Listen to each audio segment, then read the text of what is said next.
Heritage High School. She has already spent the summer at Washington University in St. Louis. She is in the 8-year program to be a doctor. I've got some ailments, so I hope she hurries up. Pastor, you would want one of your church members to be your doctor? Yeah, because I get that pastoral discount.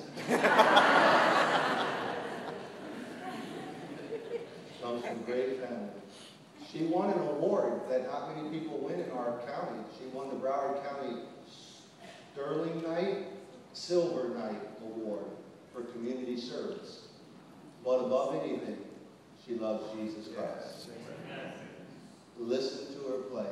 Amy will play with her. I believe you're playing a song entitled It's All About Grace. Amazing Grace. Okay, God bless you as you play. God bless you guys.